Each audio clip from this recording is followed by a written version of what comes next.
Chapitre Ambassade, page d'avertissement. La plupart de vous qui avez voyagé à l'extérieur du Canada probablement n'êtes jamais ou n'avez jamais eu besoin des services consulaires des ambassades canadiennes. Mais quelques-uns d'entre vous ont eu ou auront besoin de ces services. J'aimerais prendre les prochaines lignes pour prendre l'opportunité pour remercier les employés de quelques ambassades canadiennes que j'ai eu le plaisir de rencontrer. Vos conseils et vos aides furent et sont toujours grandement appréciés. Tant qu'à moi, j'ai dû utiliser les services consulaires des ambassades canadiennes dans 5 pays, jusqu'à date.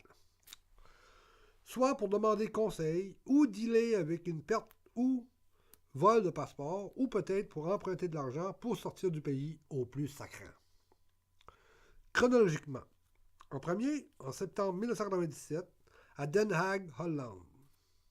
Deuxième, octobre 1997, Belgrade, ancienne Yougoslavie. Troisième, février 2006, Mexico au Mexique. Quatrième, octobre 2009, à Berne, en Suisse. Cinquième, février 2012, Rabat, Maroc.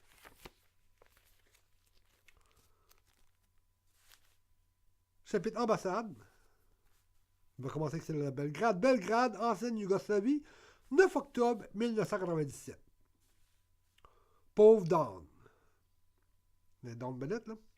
La voilà poignée à m'attendre puis à watcher mon pack-sac à l'extérieur de l'ambassade canadienne. Avant que je puisse entrer dans l'ambassade, même, que dis-je? Avant que je puisse entrer dans l'ambassade même, une fouille extensive était conduite. Donc, passer avec mon gros pack-sac aurait ralenti encore plus le processus. Il aurait fallu qu'il passe le pack-sac. Mais le pack-sac n'était pas admis à l'intérieur sans être fouillé probablement. Alors Dawn Bennett, référence un ami dans le besoin, un ami certain, a resté poigné avec le pack-sac à l'extérieur des portes de l'ambassade. La portion du billet de train Athènes-Belgrade était tout ce que j'étais capable de me payer. Mais je ne pouvais pas vraiment faire du pouce à travers la Yougoslavie. Tous mes amis et connaissances européens me l'avaient déjà fortement déconseillé. Encore une fois, je n'avais plus d'argent. Merci à Nick Niotis pour l'argent lors de ma visite à Athènes chez mon chum Yanni. Les dernières scènes furent dépensées sur le train pour un visa d'entrée et de traversée du territoire macédonien, un lighter à moitié, puis un café frais. En tout cas, le café était frais, puis le lighter à moitié, mais en tout cas. Au matin, Dawn me raconta quelque chose que son père lui avait dit une fois. Que si jamais elle était poignée dans un pays sans argent, puis qu'il fallait qu'elle en sorte, tu payes des taxes, il devrait être capable de t'aider. J'ai réalisé une fois à l'intérieur que l'atmosphère qui y régnait était définitivement plus électrique et frénétique qu'à l'intérieur de celle de Den Haag en Hollande. Partout, les gardes de sécurité armés, il y avait une salle vitrée pleine de gens qui essayaient, d'obtenir, un visa d'entrée au Canada. La vice-consul est venue me voir personnellement. Elle me dit « Qu'est-ce que tu fais ici? T'es pas supposé d'être ici. » Je lui ai expliqué que je faisais le tour de l'Europe et que j'étais sur le train en provenance d'Athènes, l'innocence, retournant en République tchèque, mais que ici, Belgrade, en tout cas, c'est là que était où mon billet de train finissait. Tu sais, moi, je me promène. Elle me demanda « Combien d'argent as-tu besoin maintenant pour sortir du pays immédiatement? » Je lui ai répliqué 100 $. Elle dit « Américain? » Bien sûr. Je lui ai assuré que je serai dans plus ou moins 1 heure sur le prochain train pour Budapest. Attendez ici, je vais vous envoyer mon assistant.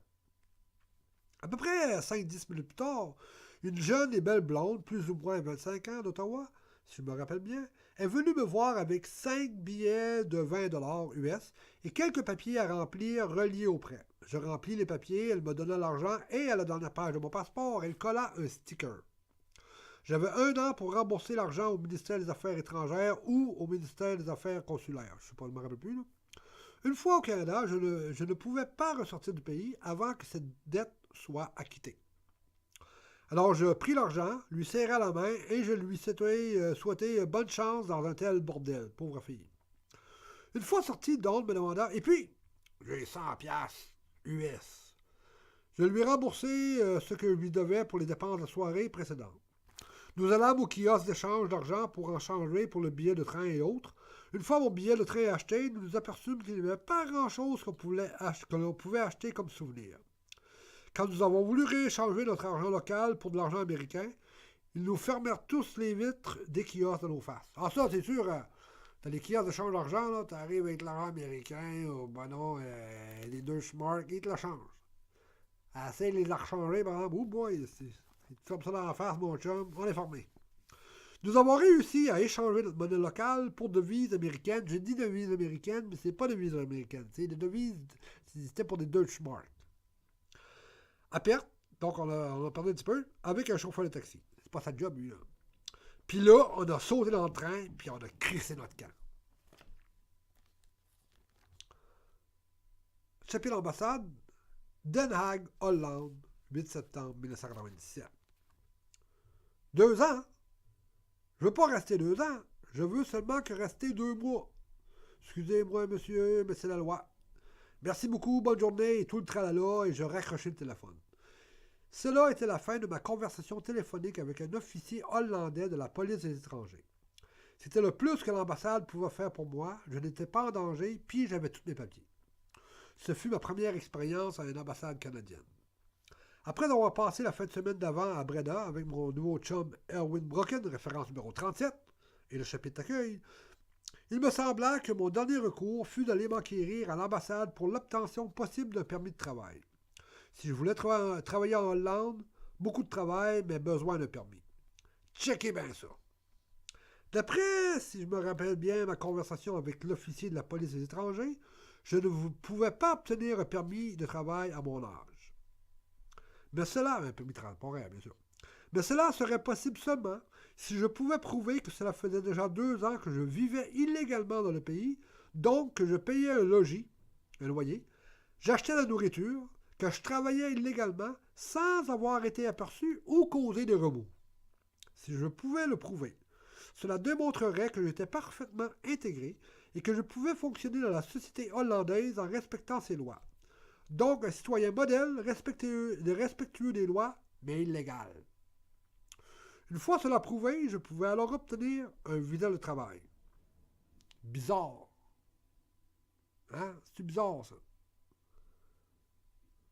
J'ai arrêté illégal, mais ça a marché. J'essaie de le faire illégalement, ça ne marche pas.